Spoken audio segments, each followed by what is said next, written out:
또 이렇게 멍게 같은 경우는 약간 시큼하면서 상큼하면서도 자꾸 먹고 싶고 아, 이렇게 진짜 말씀하실 힘들어요. 거예요. 네. 낙지는 정말 고소하고. 비린내는 바다향이야. 비린내 너무 사랑해. 없어서 못 먹죠. 저기 슬퍼서. 그러시나요? 네, 세 번째 팩트 체크 넘어가 보겠습니다. 이번에는 수입 수산물인데요. 수입 수산물 많은 분들 궁금해하실 것 같아요. 이 얘기 좀 해볼까요? 바다에 보면 이렇게 뭐 대륙들이 이렇게 접경돼 있잖아요. 이렇게 수역이, 해역이. 그러면 이제 조업하는 이제 어선들이 이렇게 마주 보고 이렇게 고기를 잡을 수 있는데 어느 국적의 어선에서 고기를 잡았냐에 따라서 이렇게 온산지가 바뀌는 거예요.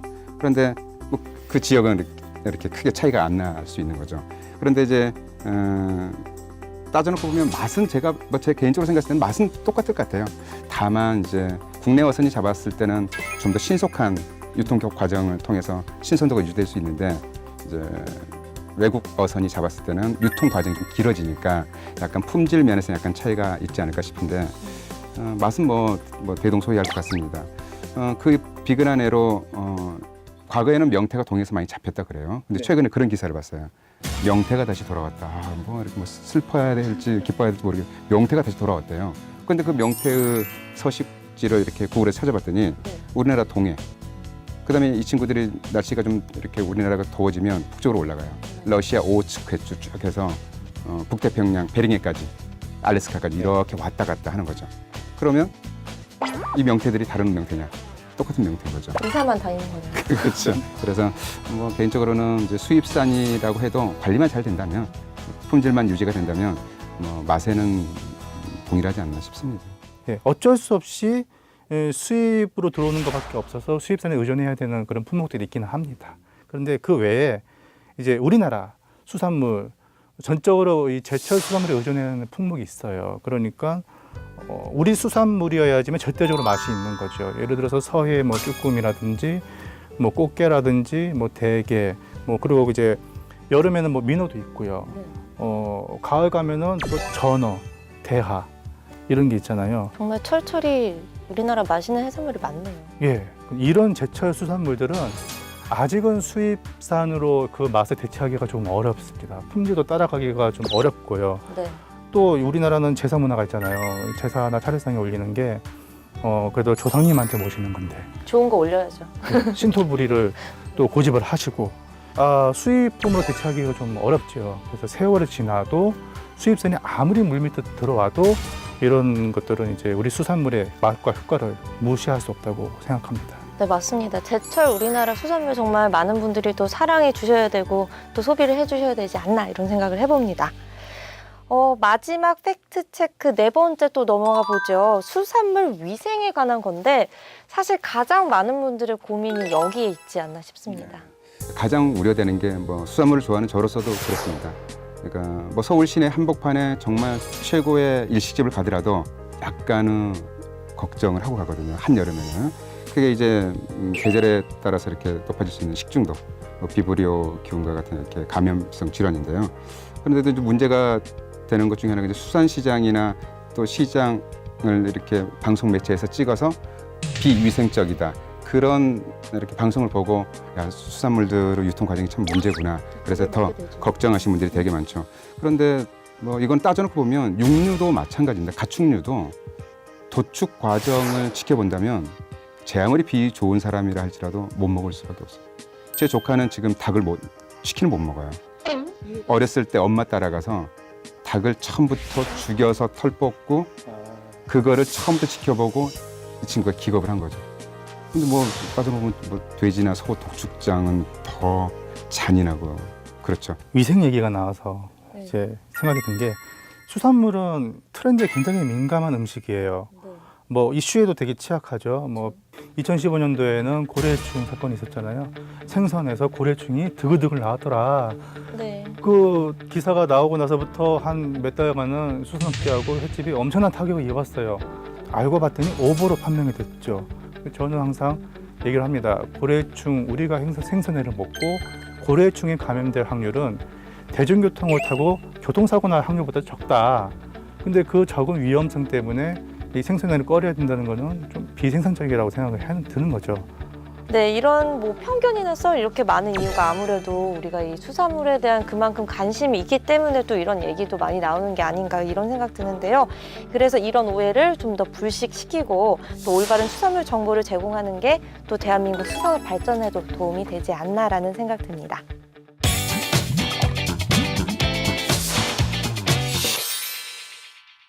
네, 앞서서 이 한국인들이 갖고 있는 수산물에 대한 오해와 진실 뭐 이런 얘기들 나눠봤는데요. 사실 수산물을 선호하는 분들도 많지만 또 그렇지 않은 분들도 많다는 거 확인을 해볼 수가 있었습니다. 그렇지만 그렇다고 해서 또 우리가 수산물 안 먹을 수는 없죠. 그래서 이번에는 수산물에 대한 인식을 좀 더 긍정적으로 개선을 시키고요. 또 선호도를 높일 수 있는 방법에 대해서 이야기 나눠봤으면 좋겠습니다. 한동환 선생님, 방법이 있을까요? 어린아이들을 대상으로는 학습을 좀 할 필요가 있겠다. 뭐 어렸을 때 못 먹는 거는 뭐 크면 먹을 수 있어. 이게 좀 심한 말 해볼까요? 택도 아닌 소리 맛이라 그래요. 어렸을 때 못 먹으면 못 먹습니다. 저희 딸이 안타깝게도 지금 큰애가 오이를 잘 못 먹어요.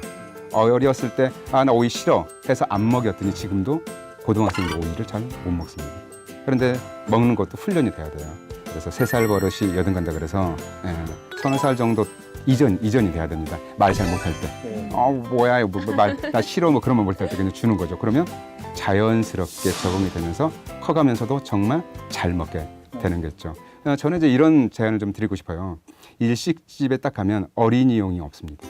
저는 어린이용을 개발해서 또 생선을 잘못 먹으면 토치 같은 거 있잖아요. 살짝 익혀서 그런 식으로 해서 이렇게 쉽게 접할 수 있는 환경을 좀 만들어주면 어린아이들도 이렇게 식당 가서 회를 먹을 수 있고 이렇게 그런 환경이 이렇게 개선되지 않을까 싶고 또 이제 다양한 이제 수산물을 이용한 식품들도 좀 만들어졌으면 그 소비량은 계속 증가되지 않을까 싶습니다. 좋은 아이디어 같아요. 저는 공감이 되는 게 저는 이제 5살 난 어린 딸을 데리고 있으니까 어디 외식을 하려고 그러면은 딸의 입맛에 맞추거든요. 횟집을 못 가요, 계속. 그래서 이 회를 못 먹는 아이들을 위해서 그런 메뉴를 좀 개발해서 하면은 가족 단위로 더 많이 끌어올 수 있겠다는 생각이 들거든요. 예. 우리나라는 전 세계에서 그 유래를 찾아보기 어려울 정도로 화로의 문화를 가지고 있죠. 자기가 직접 지목한 고기를 즉석에서 이렇게 손질해서 이런 문화가 이제 외국 어디에도 없다는 것이죠. 맞아요. 외국인들이 많이 예. 체험하러 오잖아요. 또. 그렇죠. 그게 이제 우리만이 가진 고유한 문화인데 이러한 문화를 이렇게 체험할 수 있는 가장 좋은 곳이 수산시장이라고 저는 생각하거든요. 그런데 문제는 이 수산시장으로 발걸음을 옮기기를 좀 꺼려하는 소비층들이 있어요. 맞아요. 이게 혹시 내가 더 돈을 많이 주고 사는 건 아닐까 뭐 이런 고민을 하시는 분들이 있죠. 그렇죠. 가장 염려되는 것이 호객행위 그리고 흥정이죠. 가격을 깎지 못하면 왠지 내가 손해보는 것 같고 상인은 자꾸 그 가격을 가지고 흥정의 수단으로 사용하려고 하고 그러니까 정해진 가격이 없이 약간 투명하지 않아서 오는 그런 불신이 있어요. 예, 그래서 기존의 수산시장을 이용했던 연령층들은 상관이 없는데 젊은 소비자층, 또 흥정하기를 좀 꺼려하는 여성 소비자층 이런 분들이 좀 차라리 마트에 가서 사는 게 편하다고 생각하거든요. 근데 수산시장도 많이 바뀌었어요. 제가 2주 전에 갔는데 정말 많이 바뀐 게 뭔지 아세요? 안녕하세요 인사는 하는데 너무 감동했다 그럴까요? 예전에는 지나갈 수가 없었는데 아마 이제 상인연합회에서 네. 우리 스트레스 주지 말자, 우리 정직하게 하자, 이 수산시장을 살리자. 그래서 아까 이제 그 측면에서는 제가 경험을 최근 했습니다. 좀 걱정하지 않으셔도 돼요. 그래서 이제 저도 주장하고 있는 게 정찰제예요. 그 가격을 정하자는 거죠. 예를 들어 뭐 지자체에서 예산을 편성해서 뭐 전광판을 만들어서 오늘의 시세 해가지고 공개를 하면은 수산시장을 찾는 소비자들이 그 가격을 이미 알고 가는 거잖아요. 그러다 보면 상인들도 그 가격보다 높게 부를 수가 없어요. 앱을 만들어달라고 했어요. 앱이요. 수산 가격 앱. 최근에 그런 앱을 개발한 스타트업 업체들이 있긴 합니다. 그래서 일부 이제 정찰제가 시행되고 있죠. 그래서 정찰제가 주는 긍정적 효과가 뭐냐면은 결국에는 앞집, 옆집 가격이 비슷비슷한 겁니다. 그러면 무엇으로 경쟁하느냐? 뭐 서비스 친절도 그리고 정량을 준수하는지 이게 굉장히 중요한 거거든요. 이런 어떤 그런 부분들로 가격끼리 경쟁을 하게 되고요. 그것이 곧 그 수산시장의 경쟁력이 되는 겁니다.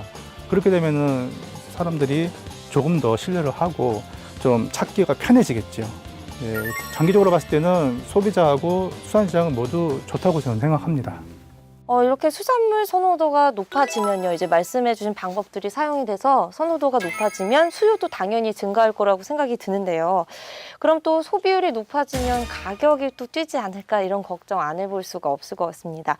수산물 소비를 좀 더 똑똑하게 할 수 있는 방법 뭐 없을까 싶은데 방법이 있다면 뭐 어떤 게 있을까요? 그럼 지연 씨는 그러면 네. 회나 수산물을 어디서 구입을 하세요? 저는 가끔 수산시장 가서 킹크랩 사 먹기도 하고요. 아, 그리고 뭐 마트 가서도 가끔 삽니다. 네. 그 수산시장을 이용하고 계시다는 거잖아요. 네. 제가 이왕이면은 이 수산시장을 이용하는 팁을 좀 알려드리세요. 네, 저 아까 전에 팁 궁금해했잖아요. 그 팁을 듣고 왔어야 되는데. 네. 일단 크게 어렵게 생각할 거 없어요. 무슨 방법이 있냐면은 수산시장 찾기 전에 내가 정확히 뭘 먹고 싶은지 그 어종이나 품목을 결정을 해야 돼요. 그리고 양까지 결정하면 더 좋습니다. 몇 인분을 먹어야 되는지 대략적인 양이 나오거든요. 그렇게 하고 가장 좋은 거는 시세까지 알아보는 거죠. 중요한 건 뭐냐면요. 갔을 때 3명이서 광어회를 먹어야 한다. 그러면은 보통 서민들이 회를 얼마나 먹냐면요. 보통은 150g에서 200g 많이 못 먹어요. 근데 평균 한 200g 잡아보자고요. 그러면은 3시 가면은 600g이 필요하잖아요. 광어가 수율이 50%예요. 그러니까 뼈, 대가리 빼고 순살만 하면은 50%가 나오거든요. 그럼 1kg 해봤자 500g이에요. 그렇죠. 예. 광어 먹으러 갔는데 산수를. 예. 그래서 그걸 기억하시면 돼요. 광어는 50%가 절단 나니까 셋이서는 600g이 필요하고 농력자부터 800g, 아, 이거 팁이네요, 정말. 1.5kg, 1.6kg짜리 광어를 잡으면 됩니다. 그 외에 우럭이나 도미나 이런 것들은 대가리가 커요. 대가리가 크니까 수율이 35%밖에 안 나와요. 대가리가 그 생선한테는 생선은 대가리죠. 대가리. 예. 생선 머리라고 그러면 안 됩니까? 머리라고 해도 너무 되는데, 높여주시는 거 아닌가요? 생선 대가리. 예, 제가 방송 보니까 대가리라고 표현하더라고요. 네, 아니 맞아요. 그래도 저희들 이제 그런 프로니까 예. 생선도 머리라고 해주시다. 예, 알겠습니다. 생선님의 머리요? 생선 머리. 우럭 머리, 그렇죠, 머리. 예, 도미 머리. 네. 그렇게 계산을 딱 해가지고 2kg짜리 강어 얼마예요? 그렇게 딱 물어보는 거예요. 그냥 강어도 아니고 2kg 강어 주세요. 이러면은 이제 함부로 중량까지 정하니까 그 말까지 하면 되겠다. 아. 수율 50%죠? 깜짝 놀라죠. 깜짝 놀라죠. 복장가 이럴 거예요. 이거 굉장히 팁인데요. 그러네요. 위판장에 직접 가가지고 구입하는 방법도 있어요. 산지라서 더 싱싱하기도 하고요. 그래서 만약에 그 지역에 여행 가셨다, 속초나 강릉에 여행 가셨다, 그러면은 지금 이 철에 나오는 생선이나 수산물을 재래시장이나 위판장에서 한번 구입을 해보는 것도 좋은 팁이에요. 네, 작가님 말씀 주신 것처럼 어느 지역에 놀러 갔을 때 그곳을 위판장 활용해 보는 것도 좀 좋은 팁인 것 같습니다. 오늘 수산물에 대한 이야기 정말 전문가분 두 분 모시고 다양하게 이야기 나눠봤는데요. 두 분 오늘 어떠셨어요? 수산물을 이제 좋아하는 저로서 뭐 이렇게 수산물을 주제로 토크를 나누는 게 굉장히 재미있고 의미 있는 시간이었는데요. 이런 느낌들을 삼행시로 한번 수산물 삼행시로 한번 해볼게요. 오늘 띄워주시면 선생님 정말 대단하세요. 한번 뭐 어떤 걸로 오늘 드릴까요? 수산물 수산물요? 수, 수산물을 즐겨보세요. 산, 산의 진미 부럽지 않을 겁니다. 물. 물론 건강에도 최고지요. 최고예요, 정말. 박수 쳐야 됩니다. 근데 오늘 작가님은 그동안 쌓아오신 지식을 대방출하고 가시는데 소감 네. 어떠세요? 앞으로도 수산물 소비가 촉진돼야 돼요. 그래야지 수산시장이나 상인들도, 소상인들도 이렇게 먹고 살 수 있고요. 경제도 살고, 그리고 저도 그런 정보량을 요구하면 요구할수록 저도 먹고 사는 길이니까. 예. 근데 할 이야기들을 많이 못했어요, 저희 그죠? 예. 그걸 한 번 더 하면 안 돼요, 나중에? 한 번 또 해야죠. 이렇게 재밌으신데 오늘 이제 뭔가 좀 될 것 같은데 이제 좀 막 입이 막 풀어지고 그럼 있는데 다음에 한번 끝나서 불러주시면 뭐 네. 너무 좋겠다. 그럼 더 그렇죠? 재미있는 얘기 나눠볼 수 있을 것 같습니다. 네, 오늘 작가님이 말씀 주신 것처럼 저조차도 오늘 오해와 편견들 잘 풀고 가는 것 같습니다. 네, 오늘 수산물 톡톡을 풍성하게 채워주신 두 분 감사드리고요. 이렇게 고수들이 전하는 지식 토크쇼 수산물 톡톡 더 알차고 새로운 이야기로 찾아뵙겠습니다. 감사합니다. 감사합니다. 또 했으면 좋겠다. 네.